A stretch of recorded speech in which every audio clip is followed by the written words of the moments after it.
안녕하세요. 저는 대리 효도를 바라는 남편과 끝내 이혼을 결정하게 된 여성입니다. 대한민국 땅 아래 결혼을 앞두고 있든 말든 그 어떤 여자라도 시자가 들어가는 사람은 다 싫지 않습니까? 물론 예외도 있겠죠. 보편적으로 싫다는 비율이 더 많은 건 사실이잖아요. 저도 그랬습니다. 그래서 결혼하고 싶은 사람이 생기기 전까지 그것에 대해 늘 염두하고 있었고 결혼까지 나름 신중하게 고민을 많이 했었습니다. 남편과 잘 지내는 게 우선인 것도 있겠지만 제게는 시부모의 존재가 조금 더 중요했던 것 같아요. 그러나 결국 눈앞에 다가온 운명의 상대를 두고 결혼을 고민하는 건 생각보다 어려운 일이더라고요. 사람은 역시 경험해보지 않으면 실감을 못하고 경험을 하더라도 두 번, 세 번의 실수를 할 수도 있다는 걸 사랑하는 사람을 겪어보면서 같이 깨달았습니다. 지금은 이혼을 한 지 한 1년 지났어요. 작년의 일을 꺼내보려고 하는데 한 가지 걱정되는 건 저 스스로 우스운 꼴을 만드는 게 아닌가 싶은 생각이 살짝 들더라는 거예요. 제게 이혼이 상처는 아니거든요. 절대 입을 가볍게 놀리려는 건 아닌데 그렇게 보는 분들이 계실까봐 조금 걱정은 되네요. 타자를 치고 있는 이 순간에도 고민은 되지만 저의 최악의 이혼 시나리오를 써가 보도록 하겠습니다. 시작부터 이런 말을 하면 믿는 사람이 얼마나 될지 모르겠지만 제가 나이 26살에 결혼을 했는데 나이 32살인 현재 아이가 벌써 4명입니다. 그러니까 저는 결혼 당시 아이를 거의 1년꼴로 임신을 했고 당연히 첫째는 허니문 베이비로 낳게 되었죠. 제가 남편을 처음 만난 건 20살 때였습니다. 남편은 대학교에서 만난 복학생 선배였어요. 군 제대를 하고 온 복학생 선배의 꼬드김에 저만 넘어가서 졸업까지 사귀게 된 겁니다. 학교 졸업 후 제가 먼저 취업을 했는데 남편 졸업과 동시에 결혼 준비를 본격적으로 시작하면서부터 남편의 제안으로 저는 퇴사를 하게 되었고 그렇게 26살에 결혼을 하게 되었습니다. 결혼을 하고 첫째를 가졌을 때 남편이 제게 그런 말을 해주더라고요. 우리 아빠가 외동으로 커서 대가족이 꿈이거든. 내가 이제 결혼하면서 우리 집에 효도를 좀 해야 되잖아. 힘 닿는 데까지 아이를 낳고 싶은데 허락해 줄 수 있어? 결혼 전만 해도 이런 얘기까지는 없었는데 사실 저희가 합가를 하게 된 것도 시부 때문이었거든요. 시부가 같이 살고 싶다고 제안해서 남편이 저를 설득해 합가를 하게 된 겁니다. 시댁이랑 지내는 게 불편했지만 어쩌겠어요. 분가는 나중에 다시 의논해보면 될 일이라고 생각했고 또 남편을 너무 많이 좋아했기 때문에 시부모에게 잘 보이고 싶은 마음도 있었습니다. 그래서 합가 조건은 이미 합의를 보고 결혼한 거라 괜찮았는데 시부가 외로움을 많이 탄다는 건 처음 알았어요. 다자녀를 생각해 본 적은 없지만 원래부터 아이를 몇 명 낳을 건지에 대해서도 의논한 적 없기 때문에 저도 노력해 보겠다고 했네요. 그렇게 시댁살이를 첫째를 가진 채로 시작했어요. 제가 남편을 만나기 전에는 시자 들어가는 사람을 싫어했다고 했잖아요. 그래서 저는 남편을 사랑하지만 저에게 닥치는 불이익은 참지 않을 생각으로 입주를 했습니다. 시부모가 어떤 사람인지 완벽히 알지 못하는 상태로 합가를 시작했으나 만약 제게 꼿꼿한 등살이 날아온다면 고스란히 당하는 며느리는 되지 않겠다고 다짐도 했죠. 제가 첫째를 낳자 시부는 거의 손자를 끼고 다니며 돌보았습니다.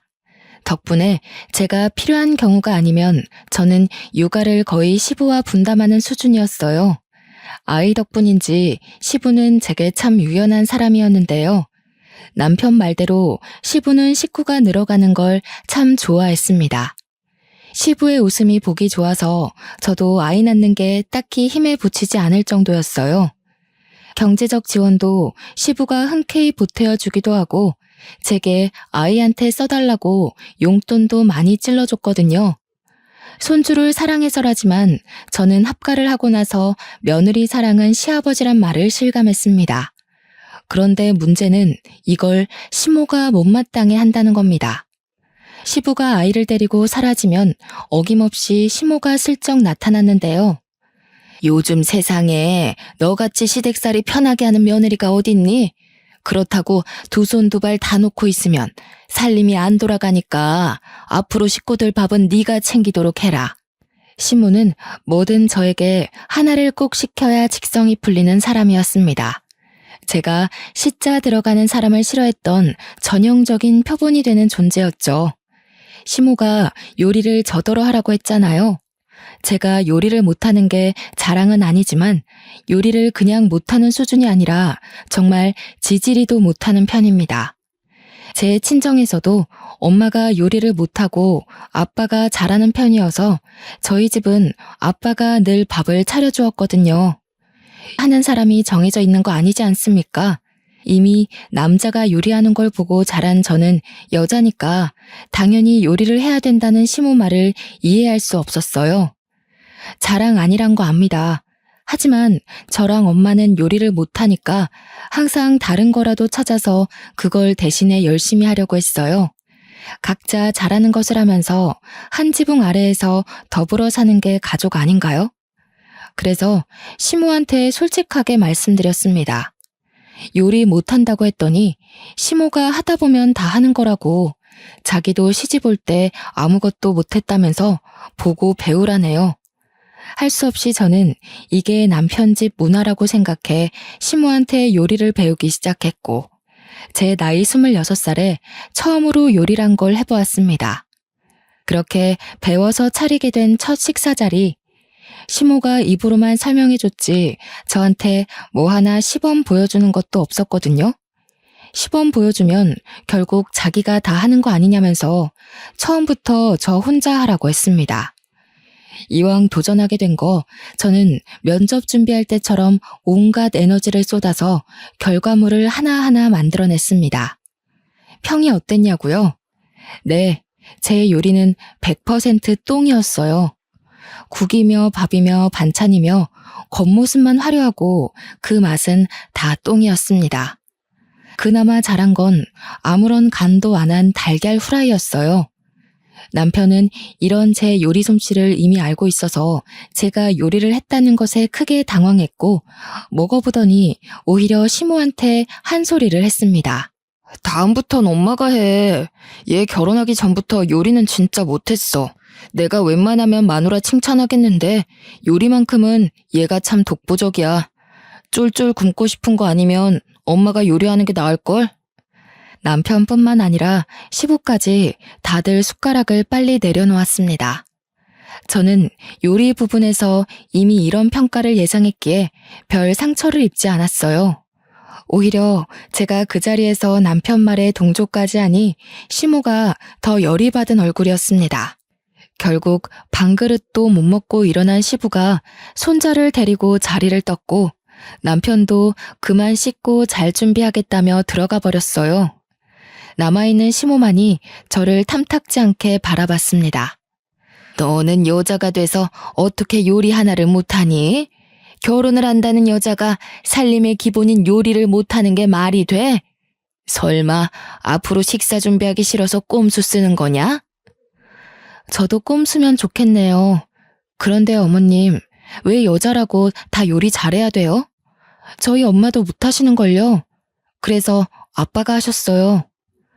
그게 잘못되었다는 거야. 뭐 자랑이라고 너까지 그런 걸 고스란히 배웠어? 자고로 여자면 내 남편 먹여 살릴 내조 실력을 갖추고 있어야지. 그게 안 된다면 준비를 하고서 시집을 오는 게 맞고. 제 생각은 좀 달라요.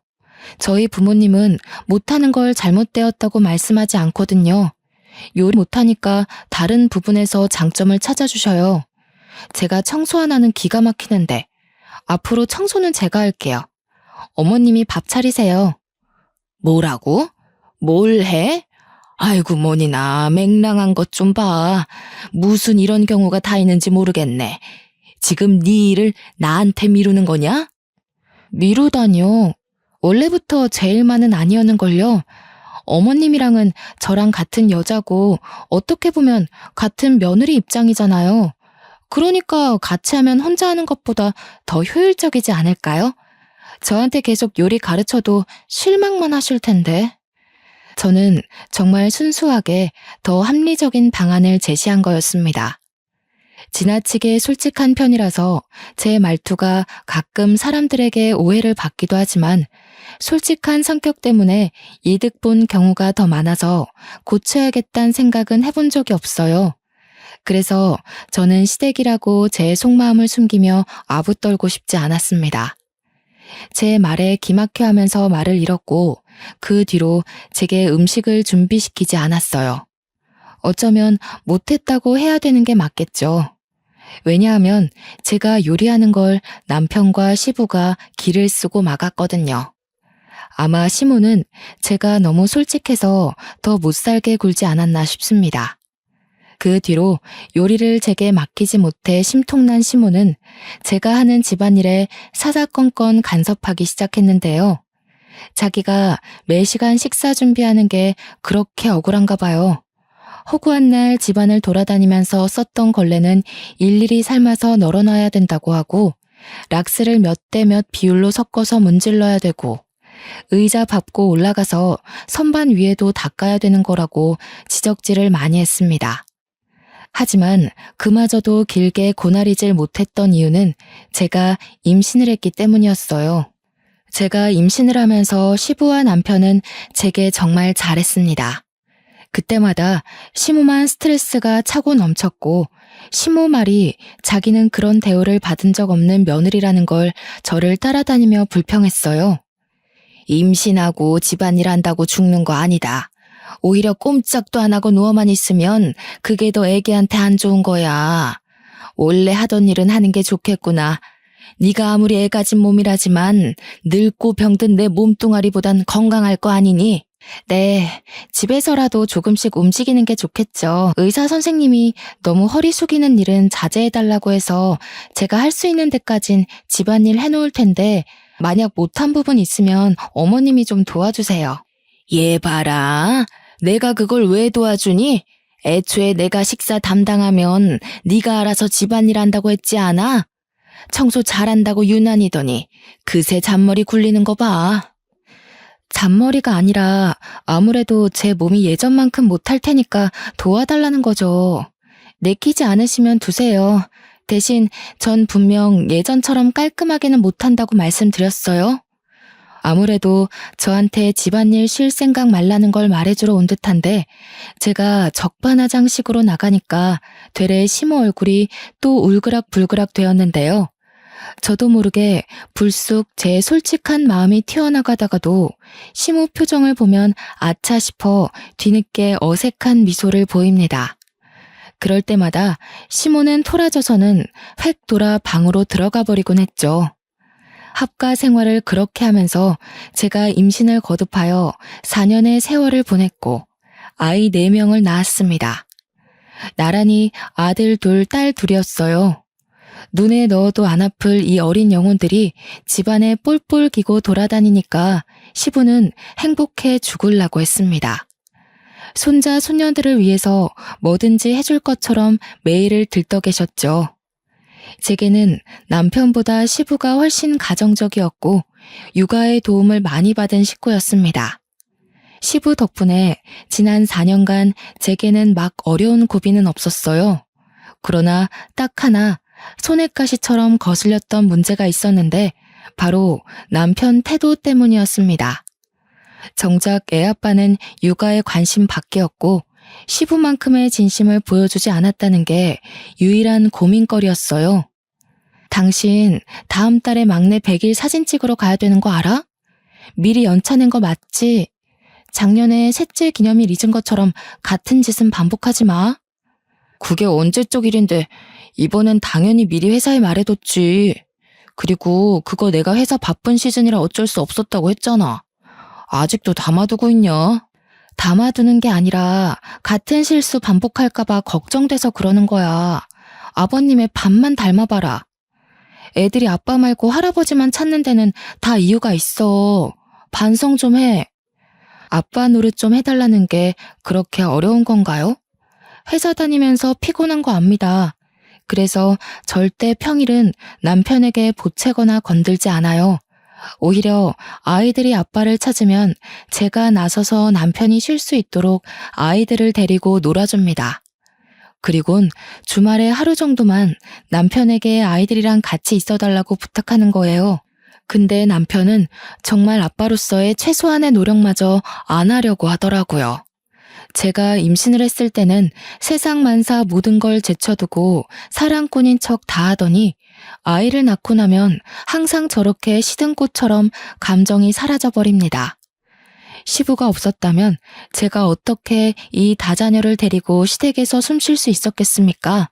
하지만 며느리란 타이틀을 달았다면 시기가 언제가 되었든 한 번쯤은 아군 없는 삶을 겪을 수밖에 없지 않나 싶어요. 시부가 있는 덕에 그나마 저는 남들보다 괜찮은 시댁살이를 하고 있다고 생각했는데 이제 막 시댁에 적응이 되려던 때에 저의 아군 시부가 돌아가셨습니다. 사막에서 오아시스 존재 같던 시부가 사라지니 제게 남은 건 물 없는 사막뿐이잖아요. 얼마나 갑갑하고 건조한 집안이겠어요. 문득 제가 미혼 때 시자 가족을 꺼려하며 고민 많았던 때가 생각나더라고요.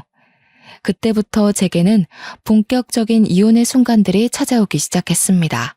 시부 때문에 저한테 차마 선 넘는 짓까진 못하고 눈치 봤던 시모가 살판 났다는 듯 제 위에서 군림하기 시작하는데 이것이야말로 고부간의 갈등이 아닌가 싶더군요. 그동안 제가 겪었던 시모의 등살은 아무것도 아니었습니다. 오히려 귀여운 수준이었죠. 하지만 동물의 왕이 없는 상황에선 이빨 빠진 사자도 사자라고 시모는 그동안 제게 표출하지 못했던 쓴소리를 제대로 해대기 시작했습니다. 차리는 것도 다시 제 몫이 되면서 시모는 정말 집에서 아무것도 안 하고 왕비처럼 제게 지시하고 간섭하기만 했죠. 제가 손을 놓는 순간 살림이 안 돌아가는 수준으로 집안일은 전부 제 몫이 되었습니다. 당연히 남편마저 돕지 않는 육아까지도요. 시모가 얼마나 지독했는 줄 아시나요? 제 음식 맛이 똥이어도 참고 먹더라니까요. 아, 엄마가 밥하라고 했지. 왜 자꾸 와이프 시켜? 계속 이런 식이면 나 집에서 밥 못 먹어. 내가 손가락 관절이 나빠져서 더 이상 칼질 못해. 그리고 음식 못한다고 계속 손 놓고 있으면 나 죽고 나서는 뭐 먹고 살래? 매일 돈 주고 바깥 음식 먹을 거야? 시모의 잔소리는 저를 저격하는 것 같으면서도 남편도 함께 싸잡아 닥치게 만들었습니다. 어떻게든 저한테 주방 일을 떠맡기겠다는 시모의 의지가 제 눈에 너무도 잘 보였어요. 시모의 굳건한 주장을 들은 이후 남편은 제가 밥상을 차리면서부터 바깥에서 먹고 오는 일이 많아졌습니다. 그 때문에 저의 경우 시모랑 단둘이 있는 시간이 늘어갔죠. 아이 넷 육아를 혼자 감당하는 걸로 모자라 남편 내조에 시모 고나리질까지 당하고 있으니 당연히 고비가 찾아올 수밖에 없지 않겠어요? 그래서 결국 생리통 한번 해본 적 없던 제가 몸살을 앓고 말았습니다. 열이 팔팔 끓어서 식구들 아침은 당연히 챙기지 못했어요. 식구들이라기보단 시모 밥상이라고 해야겠네요. 제가 아픈 줄 알았던 남편은 자기는 원래 제 요리 안 먹었으니까 괜찮다고 했는데 시모가 뭘 찾는다면서 그것만 한번 봐주면 안 되겠냐고 저를 깨우더라고요. 엄마가 미역국 끓일 건데 미역이 안 보인대. 최근에 자기가 주방 정리했다면서 냉장고까지 뒤져도 안 보인다는데 혹시 어디다 뒀어? 아, 미역 다 떨어졌어. 어머님한테 앞에 슈퍼 나가면 3,000원치 판다고 해. 머리 울려 죽겠으니까 웬만하면 나 깨우지 말라고도 전해줘. 그래. 근데 미역 같은 건 미리 좀 사놓지 그랬어. 엄마 다리 불편한 거 뻔히 알면서. 바로 앞 슈퍼면 5분도 안 걸리는데. 왜 갑자기 안 먹던 미역국을 찾고 난리냐고. 그것도 하필 내가 아파 죽겠는 지금. 일부러 그러시는 거야? 여기서 더 물어보면 짜증낼 것 같으니까 가서 오늘만 다른 거 좀 드시라고 해. 그러자 남편은 더 이상 저를 건들지 못했는데요. 웬만큼 했으니 말을 알아들었을 거라 생각했어요. 그런데 방을 나가서 시무랑 얘기하는 것 같더니 또다시 들어오는 거 아니겠습니까? 시무가 남편더러 저를 데리고 같이 나가서 미역 좀 사와달라고 했다는 겁니다. 남편은 제가 아픈 거 뻔히 알면서 그걸 저한테 전하러 왔다는 게 어이없었어요. 결국 제가 짜증을 확 내버리자 그 뒤로 남편은 방에 들어오지 않았고 그대로 출근한 듯 했습니다. 약 먹고 푹 잔 거라 좀 괜찮아져서 정오쯤에 방 밖을 나가보았는데요. 거실 꼬라지를 보고 제가 정말 경악을 금치 못했습니다. 아이들이 거실이랑 현관 쪽 여기저기를 난장판으로 만들어 놓은 거 아니겠어요? 장난감부터 살림 물건들까지 쭉 나열되어 있는데 무슨 놀이터인 줄 알았습니다. 그 가운데서 시모는 애들을 보는 둥 마는 둥 하면서 소파에 앉아 TV만 보고 있었습니다. 제가 몸살을 했던 탓에 식은땀을 흘려서 몸이 굉장히 찝찝했거든요. 그래서 아직 신경이 날카로운 상태였는데 집안꼴이 엉망진창인 걸 보니 열이 다시 오르는 것 같더라고요. 어머님, 이게 다 뭐예요? 애들이 이렇게까지 하도록 놔두시면 어떻게 해요? 어른이 있는데 집안꼴이 이렇게 된다는 게 말이에요? 아무것도 안 하고 계셨으면 애들 좀 봐주시지. 뭐야? 시애미를 점심까지 굶겨놓은 사람이 뻔뻔하기도 하구나. 네 애지 내 애니? 내가 네 애를 뭐하러 보겠어? 대체 그 버르장머리 없는 말버릇은 누구한테 배운 거냐? 네가 내 시애미라도 돼? 어떻게 감히 나를 나무랄 생각을 해? 제 말 뜻은 그게 아니고요. 이거 다 치우는 건 어른 몫이잖아요. 아직 큰애가 겨우 4살인데 애들이 질서가 어딨겠어요? 생각이 있으시면 애들 좀 자제해줬어야 되는 거 아니냐는 거죠. 그게 그 말이잖아. 그러니까 네 말은 지금 내가 생각이 없어서 애들 관리도 못한다. 그거 아니냐? 아주 못돼가지고 내가 어쩌다 너 같은 애를 며느리로 들이게 됐는지 모르겠다. 네가 들어오고 나서 내가 아주 편할 날이 없어. 애새끼들만 숨풍숨풍 나와가지고 시끄러워 죽겠네. 어머님, 자꾸 우리 애들 남 취급하시는데 애들 어머님 손주들이기도 해요. 돌아가신 아버님 앞에선 한마디도 못하시더니 이제 어머님이 한자리 하고 있으니까 저희를 개밥 보듯 대하시는 거예요? 어머님 아들 피가 섞인 손주들한테요? 저도 그렇게까지 말할 생각은 없었는데요. 몸살기가 막 가시는 상태라 여전히 예민해서 말이 평소보다 더 세게 나가버렸습니다. 저 같아도 제 말에 상대가 화가 났을 것 같긴 했어요. 아니나 다를까 완전 머리 끝까지 열받은 시모가 찍소리 않고 노려보더군요. 말실수했다는 걸 알아서 바로 사과하려고 했던 저는 그만 말문을 닫을 수밖에 없었는데요. 갑자기 날아오는 리모컨이 제 얼굴을 강타하는 바람에 한쪽 눈꼬리를 다쳤고 너무 놀란 저는 악 소리를 지르며 눈을 가렸습니다. 어따 대고 큰 소리야? 어차피 눈에 뵈는 것도 없는 것 같은데 한쪽 안 보인다고 뭐 문제 되겠어? 차라리 네가 앞 못 보는 장님이라면 내가 이렇게까지 무시받진 않았을 거다. 시모는 그대로 방으로 들어가 버렸습니다. 저는 시모의 행실에 충격을 먹고 당장 행동을 어쩌지 못하고 있었어요. 저는 황급히 피가 나는 상처를 치료했어요. 마음 좀 추스리고 거실에 어질러진 아이들 장난감을 정리했죠. 그때까지도 시모는 방에서 꿈쩍도 안 했습니다. 저는 오히려 잘 되었다고 생각했어요. 리모컨을 한 대 맞으면서 시모한테 심한 말 했던 걸 사과할 생각이 싹 사라졌거든요. 중간에 제 기분 정리할 여유도 없이 시모랑 다시 마주했다면 시모에게 제 감정을 모조리 표출했을지 모릅니다. 그 이후론 저도 남편이 퇴근하고 올 때까지 아이들이랑 방에만 있었어요. 남편이 오면 상황 설명을 할 생각이었죠.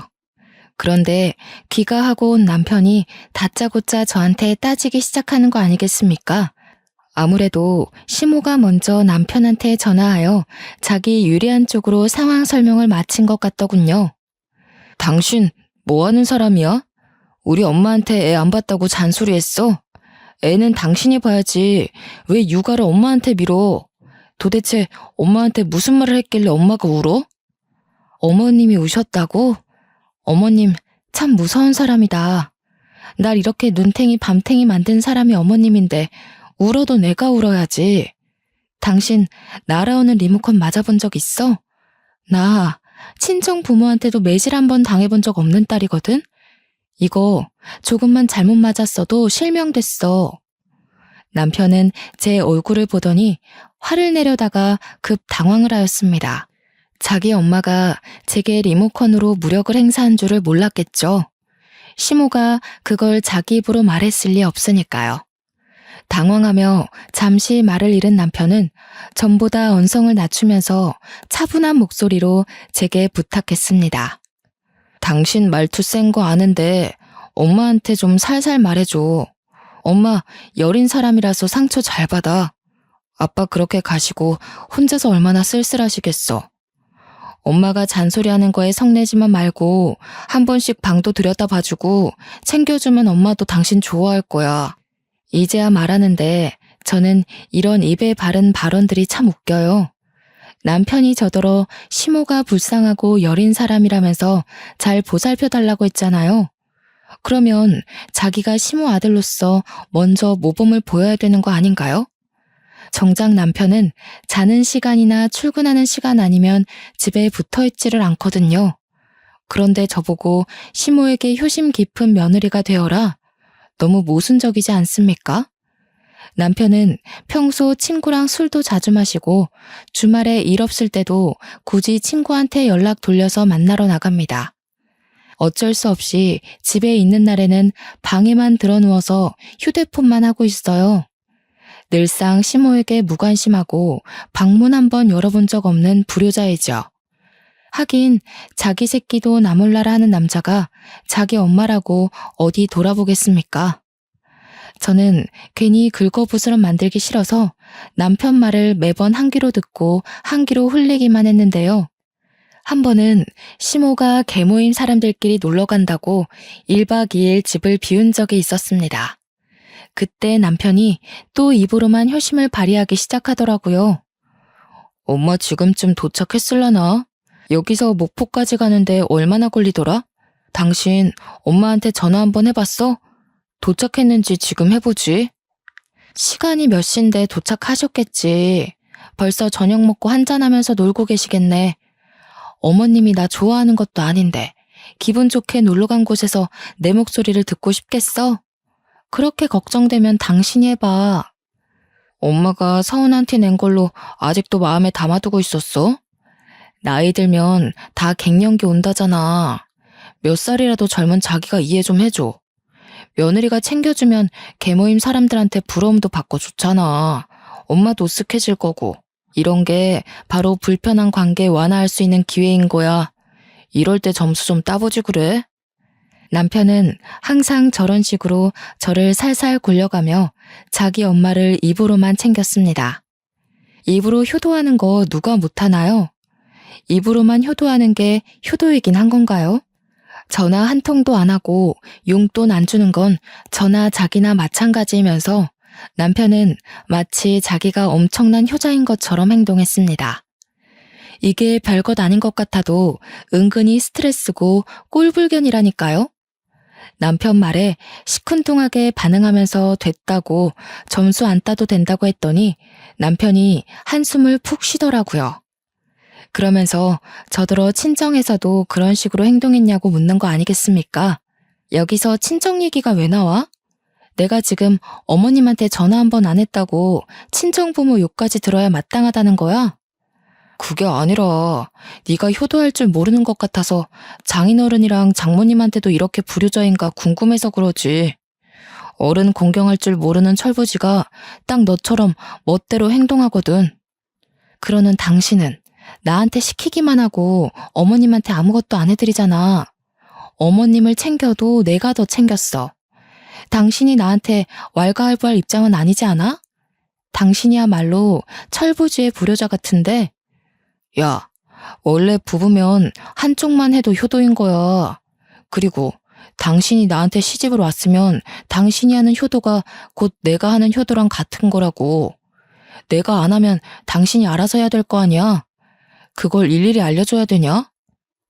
그렇게 잘하는 사람이 왜 처가 식구들한텐 전화 한 통을 안 했대? 당신 신혼여행 다녀와서 친정에 연락 한 번 안 했다는 거 내가 모를 줄 아나 봐.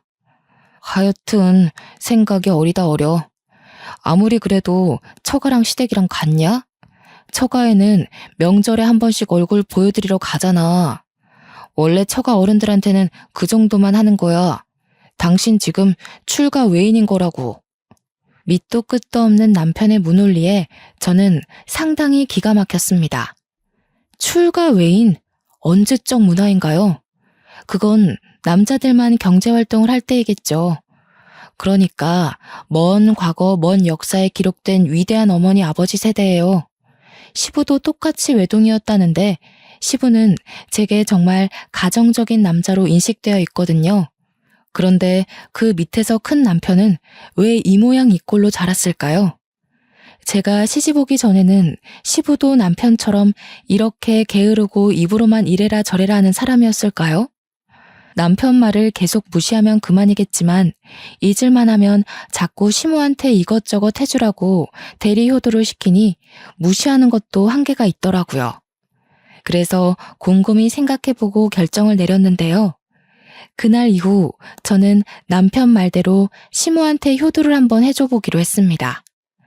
남편에게도 시모한테 효도 한번 해보겠다고 미리 언지를 주었어요.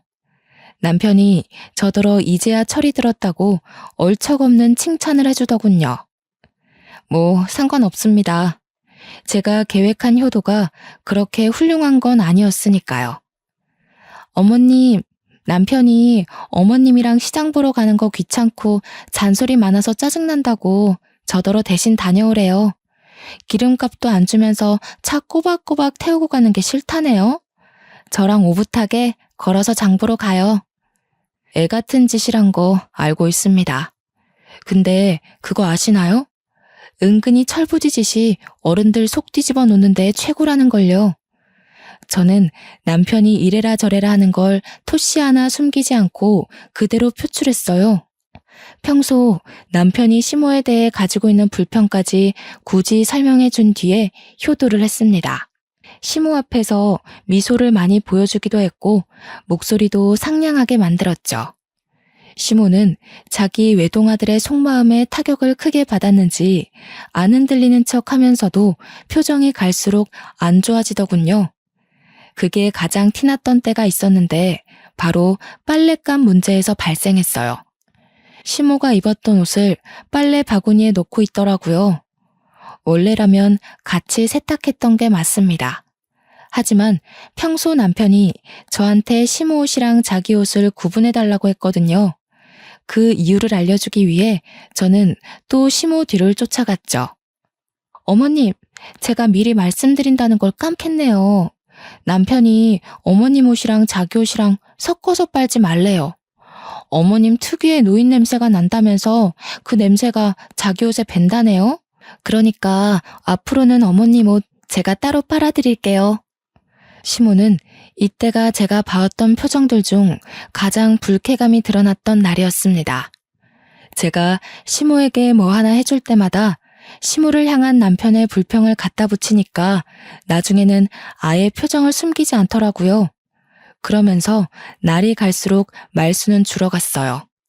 또 남편이 퇴근하고 집으로 오면 항상 마중하던 시모가 어느 순간부터 남편 드나드는 시간에 방구석에만 박혀 있었습니다. 남편이야 원래부터 시모한테 관심이 없었으니까 자기 엄마가 밖에 나오든 말든 아예 모르고 있었죠. 당시 모자 사이를 갈라놓을 생각으로 계획했던 것이 아닌데 본의 아니게 점점 모자 관계가 벌어지는 것이 보여서 그만해야 되나 생각했던 적도 있습니다. 그러나 남편의 쉴 새 없는 대리효도 발언 때문에 화딱지가 나서 멈출 수가 있나요? 게다가 시모는 남편한텐 찍소리도 안 하면서 한 번씩 제게 감정풀이를 하는데 둘이서 저를 잊을만 하면 못 살게 구니까 어디 저도 참아줄 순 없겠더라고요. 그러니 저의 불편한 효도는 계속될 수밖에 없었습니다.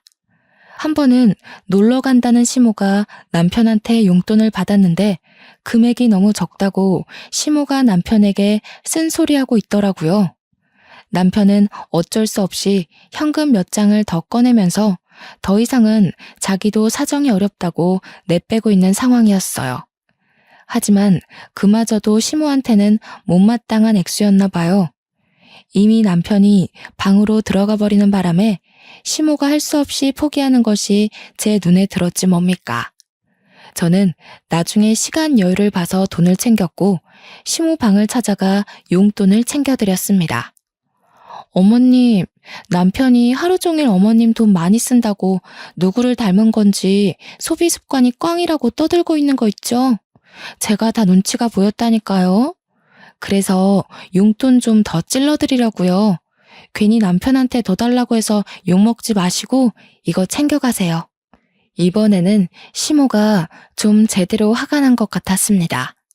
갑자기 벌떡 일어난 시모가 장롱 안에서 흰 봉투를 꺼내들더니 방을 박차고 나가는 거 아니겠습니까? 방에서 쉬고 있는 남편에게 찾아가선 남편 얼굴에다가 돈 봉투를 던지더라고요. 이 썩을 놈아, 가져가라 가져가. 더럽고 치사해서 내가 네 돈 안 쓴다. 내가 너를 어떻게 키웠는데 뼈 빠지게 고생하면서 먹여주고 입혀주고 다 했더니 애미한테 그깟 돈 하나 쓰는 게 그리도 억울했냐? 이 불효 자식. 왜 이래 엄마? 미친 거야? 밑도 끝도 없이 사람 얼굴에다 뭘 던지는 거야? 와이프한텐 리모컨 던진 걸로 모자라 나한테까지 던져? 애들이 보고 뭘 배우겠어. 그래 미쳤다 이놈아. 감히 지애미를 짐짝 취급해? 썩을 놈. 그리 애미가 보기 싫으면 내 집에서 당장 꺼져. 여기 내 집이니까 나 보기 싫으면 나가 살아. 시모의 성화에 남편은 앞뒤 사정을 묻지도 않고 시모에게 짜증을 버럭 내며 집을 나가버렸습니다. 시모는 이미 닫혀버린 문에다 대고 계속 남편 욕을 해댔는데요. 저는 황급히 아이들을 데리고 방 안으로 대피했습니다. 그렇게 나갔던 남편은 내내 연락이 없더니 몇 시간 뒤에 알아서 귀가를 했는데 술을 진탕 먹고 들어왔더라고요. 아이들은 자고 있었고 저는 막 막내를 재우고 온 터라 손에 젖병을 든 채로 남편을 맞이했습니다. 왜 이렇게 술을 많이 먹었냐고 나무랐는데 남편은 저를 밀치더니 그대로 시모 방에 들어가는 거 있죠. 그러면서 자고 있는 시모를 향해 고함을 쳐서 깨웠습니다. 화들짝 놀라서 일어난 시모에게 욕을 하기 시작했죠. 그건 저도 놀랐기에 쫓아가 남편을 말렸는데요. 남편이 저한테도 욕을 하면서 갑자기 우리 친정까지 들먹이는 거 아니겠어요? 꼭 노땅들이 이래요. 세상에서 다 없어져 버려야 돼. 늙고 병든 사람들이 빨리빨리 자리를 안 비켜주니까 사회가 이 모양이지. 아무짝에 쓸모없는 것들. 엄마 같은 사람들이 이 사회에서 하는 게 뭐야?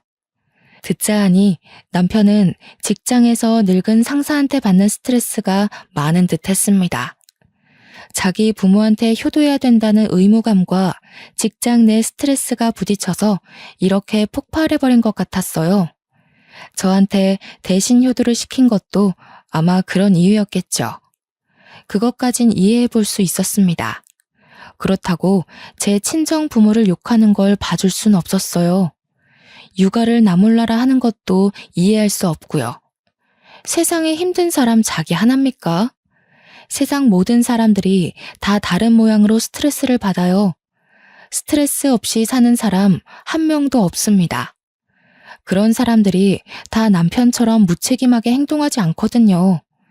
다른 사람도 아니고 남편이 제 친정부모를 욕했다는 것에 화난 저는 들고 있던 애기 젖병으로 남편 싸대기를 후려쳤습니다. 남편이 힘든 건 힘든 거고 잘못된 건 혼이 나야 하니까요. 술 기운 때문에 정신 못 차리고 있던 남편은 그대로 벌러덩 쓰러져 버렸고 점점 수면 속으로 빠져들었어요.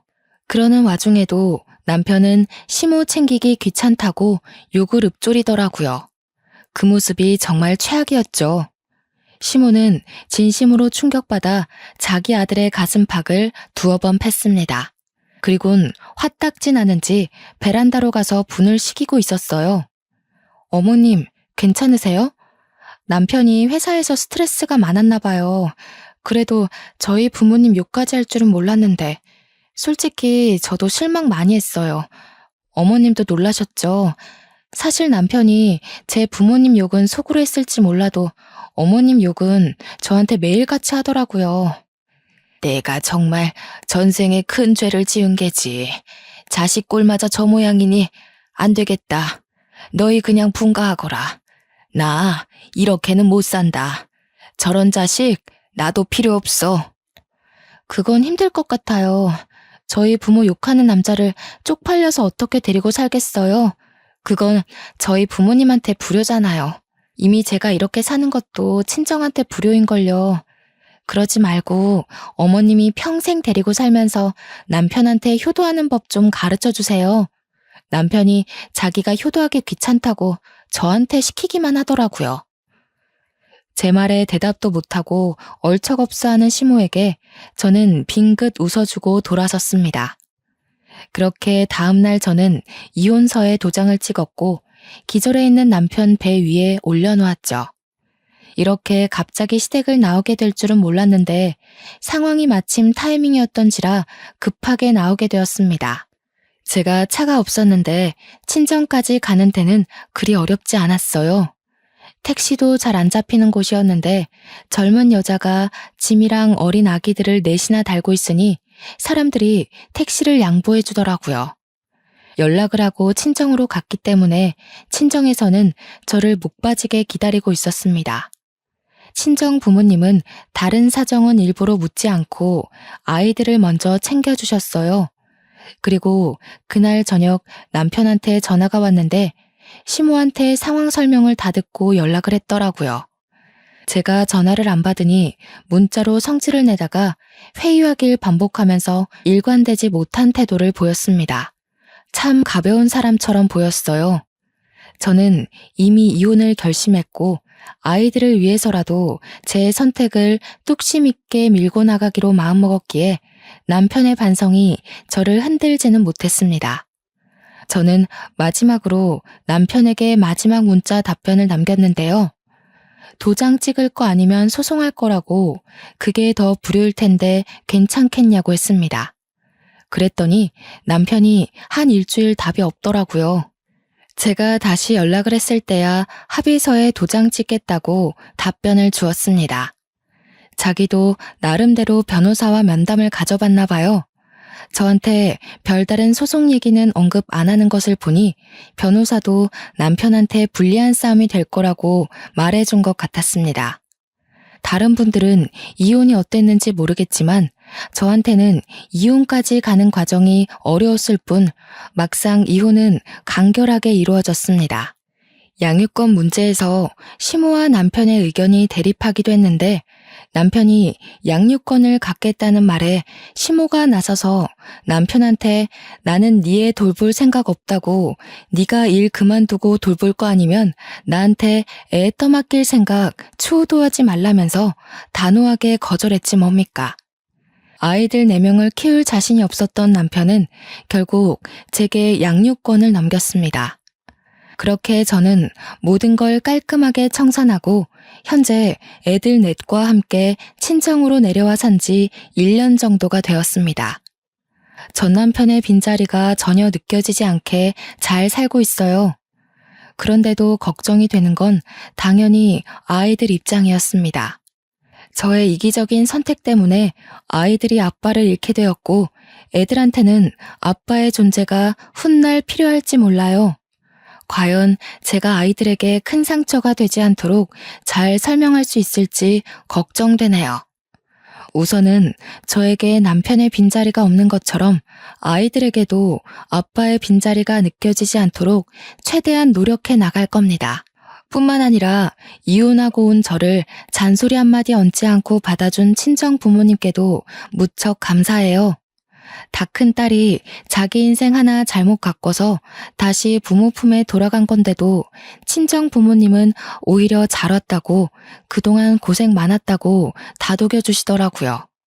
그래서 저는 시댁에 봤던 불효자식처럼 되지 않기 위해 친정 부모님께 효도하는 딸이 되고자 애쓰고 있습니다.